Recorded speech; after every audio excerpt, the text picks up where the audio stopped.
Okay, again, now we will talk about the dictionary methods this time. Now, again, open your browser. Here, put Python dictionary methods and open any website you want. And I recommend you again to open w3schools.com. And here you can see Python dictionary methods, which is everything from this list.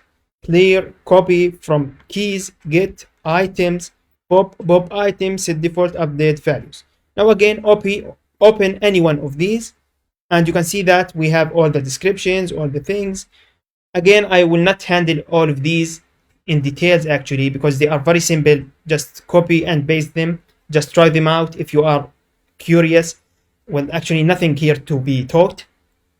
So from its name, clear, it will clear everything.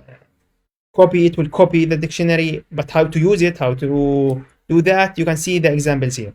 Because in this course, there are other things that matter actually to be taught rather than these. It is not expected from you to memorize these actually, but you need to learn and to know how to find them, and you need to know that for the dictionary in Python, there are methods can be used and save you a lot of trouble and efforts. Okay, thanks for watching.